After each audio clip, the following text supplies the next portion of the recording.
রহমতুল্লাহি ওয়া বারাকাতুহু। সুধী দর্শক, আপনারা আমার নাজমুল ইসলাম চ্যানেল থেকে সবাইকে শুভেচ্ছা রইল। সুধী দর্শক, আজকে আমি সেই পুরনো সেই কথাই ফিরে যাব। সেটা হচ্ছে আমাদের বাংলাদেশের সাবেক উপদেষ্টা ডক্টর ইউনূস সাহেব। এই ইউনূস সাহেব যখন ক্ষমতা ছাড়েন তখন তিনি একটা কথা বলেছেন যে আমি রেখে গেলাম $29 বিলিয়ন। অর্থাৎ তিনি নাকি $29 বিলিয়ন আমাদের জন্য রেখে গেছেন। সাচ্চা কথা হচ্ছে তিনি $29 বিলিয়ন রাখিছেন, কিন্তু $15 বিলিয়ন ঋণ তিনি শোধ করেননি। এটা হচ্ছে বিশ্বব্যাংক, জাইকা, এডিবি, চায়না, ভারত এবং পৃথিবীর বিভিন্ন দেশ, ইংল্যান্ড, ইউরোপীয় ইউনিয়ন, এদের কাছ থেকে যে লোনগুলো আনিছিল এবং অনেকগুলো কিস্তির টাকা তিনি শোধ করেননি। তিনি আমাদের দুইটা সেতু, পদ্মা সেতু এবং যমুনা সেতুর কোনো তিনি টোল আদায় করেছেন, কিন্তু টোল দেননি, মানে টোলের কিস্তি দেননি।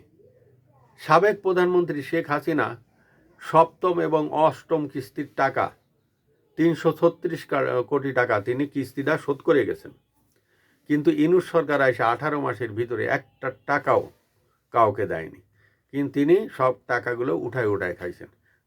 এই আছে অবস্থা ওনার। যে উনি যে 1 বছর 8 মাস দেশ শাসন করেছেন, তার ভিতর প্রথম 4 মাস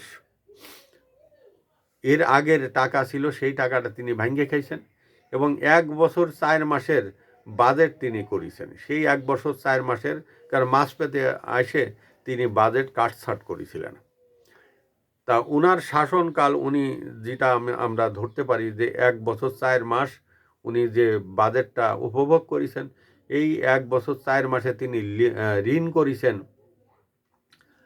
3,90,000 কোটি টাকা। 3,90,000 কোটি টাকা তিনি ঋণ করেছেন, কিন্তু কোনো উন্নয়ন করেনি। দৃশ্যত কোনো উন্নয়ন করেনি। বাংলাদেশে যেসব ব্রিজ, কালভার্ট এবং রাস্তা ছিল, সেই ব্রিজ, কালভার্ট, রাস্তাগুলো সাবেক প্রধানমন্ত্রীর বাজেট বরাদ্দ রেখে গেছিলেন এবং সাবেক প্রধানমন্ত্রীর বরাদ্দকৃত টাকা দিয়েই করা হয়েছে, কিন্তু উনি এসে কোথাও একটা টাকা বিনিয়োগ করেননি। তিনি পদ্মা সেতু থেকে 885 কোটি টাকা টোল উঠাইছেন, কিন্তু একটা টাকাও তিনি এই সেতুর কোনো টাকা তিনি কিস্তিতে দেননি। আমরা এই সেতুটা করেছি চায়না থেকে, সম্ভবত কিছু টাকা আনা হয়েছিল, সেই টাকার কোনো কিস্তি দেওয়া হয়নি। এবং হাসিনা যাওয়ার আগে সপ্তম অষ্টম কিস্তি বাবদ 336 কোটি টাকা তিনি কিস্তি শোধ করে গেছিলেন। এবং দেশের বিভিন্ন সেতুতে গত 1.5 বছরে, বিভিন্ন সেতুতে গত 1.5 বছরে তিনি যে টাকা পাইছিলেন, সেই টাকার একটা টোলও, যে টোলগুলো তিনি পাইছেন, এই টোলের পরিমাণ আছে 3,500 কোটি টাকা। আচ্ছা, পদ্মা সেতু, যমুনা সেতু এবং বাংলাদেশের বিভিন্ন যেসব অনেক ছোট ছোট যে ইগুলো আছে, ব্রিজগুলো আছে, যে সেতুগুলো আছে, এখান থেকে সারা বাংলাদেশে যে এইটা টোলটা উঠায় 3,500 কোটি টাকা, কিন্তু একটারও তিনি টোল দেননি। কারণ এই সেতুগুলো করা হয়েছে বিদেশ থেকে টাকা এনে, এবং এই সেতুগুলো অধিকাংশ করেছে সাবেক প্রধানমন্ত্রী শেখ হাসিনা। তিনি এই টাকাগুলো কি করলেন? এই যে 1.5 বছর ধরে এই যে টোলগুলো তিনি আদায় করেছেন, এই টোলের কোনো কিস্তি দেননি, কিন্তু টাকাটা ভেঙে তিনি খাইয়ে ফেলাইছেন। 3,90,000 কোটি টাকা দেশের ব্যাংক থেকে তিনি লোন নিছেন, সেই টাকার কোনো উন্নয়নমূলক কোনো কাজ করেন। তো উনি 1 কিলোমিটার রাস্তার কাজও তিনি করেননি। তিনি বরাদ্দ দিচ্ছেন, কিন্তু কোনো উপদেষ্টা কোনো কাজ করেনি।